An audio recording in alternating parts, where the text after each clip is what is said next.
the haunted hotel. It was raining the night Daniel arrived in town. Not the normal kind of rain. This rain felt heavy, slow, almost unnatural. Daniel had been driving 4 hours through empty highways. The road felt endless. The deeper he drove, the more silent everything became. His phone had already lost signal. The GPS stopped working miles ago. The only light he could see through the rain was coming from a building ahead. A tall, dark hotel standing alone beside the empty road. The neon sign flickered weakly. Ravenwood Hotel. Daniel slowly pulled his car into the empty parking lot. Not a single car was parked there. The rain continued pouring as he stepped out of the car and looked up at the building. Something about the place felt strange. The windows were dark. No lights inside.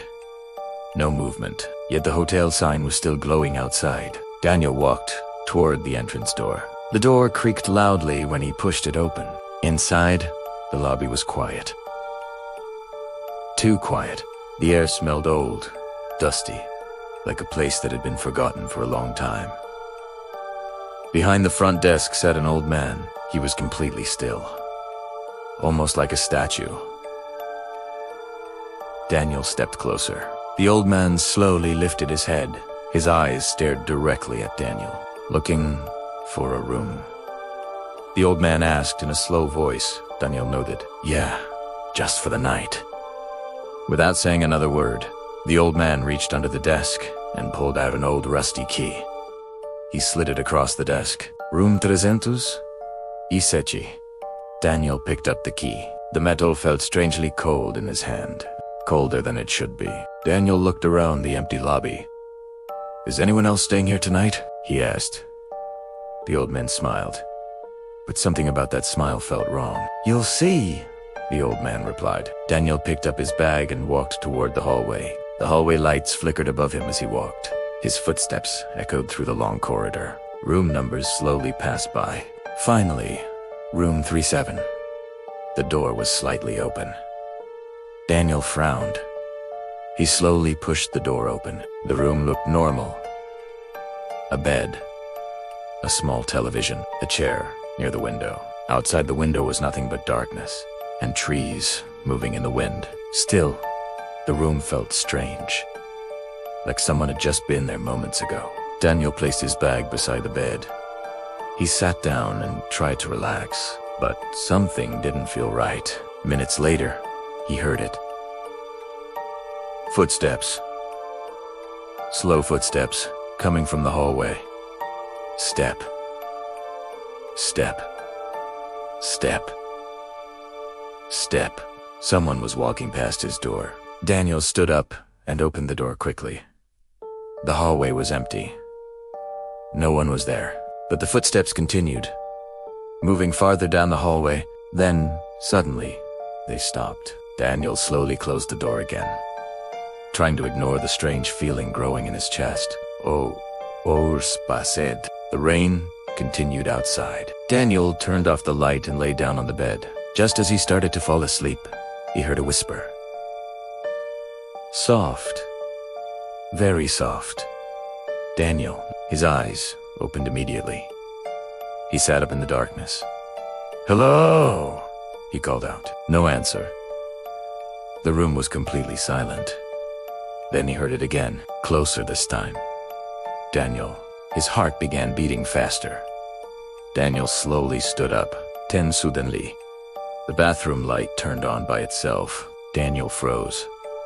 He was sure he had turned that light off. The bathroom door slowly creaked open. Inside, the mirror was completely fogged, like someone had taken a hot shower. But Daniel had not used the shower. He slowly walked toward the bathroom. Step by step, his reflection appeared faintly in the fogged mirror. Then something strange happened. Words slowly appeared on the mirror, as if invisible fingers were writing on it. 3 words. "Get out now." Daniel backed away in fear. His breathing became heavy. He rushed toward the door and ran into the hallway, but something was wrong. The hallway looked different, longer than before. The lights flickered rapidly. Room numbers were changing. Daniel turned around. His room door was gone. Completely gone. The hallway behind him stretched endlessly into darkness. Then he heard laughter.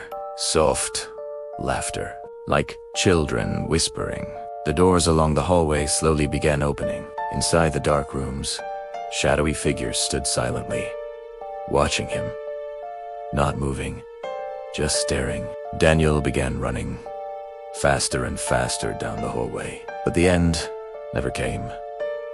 The corridor kept stretching, growing longer. Behind him, footsteps began again, but this time there were many. Dozens, hundreds, running toward him.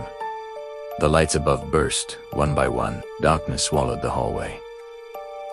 Daniel screamed as the footsteps got closer and closer and closer. The next morning, the rain had stopped. A police officer was driving along the empty road when he noticed a car parked beside an old abandoned building. The officer stepped out and looked at the broken sign hanging above the entrance. Ravenwood Hotel. The building looked abandoned. Dust covered everything. The officer pushed open the door and walked inside. The lobby was empty. No lights, no furniture, just silence. Then he noticed something lying on the floor, an old guest book. The officer picked it up and opened the final page. One name had been written recently. Daniel Carter, room 307. The officer looked around the dark, empty lobby, confused. Because according to town records, the Ravenwood Hotel had been abandoned for 20 years, and no one who entered the hotel had ever been seen again.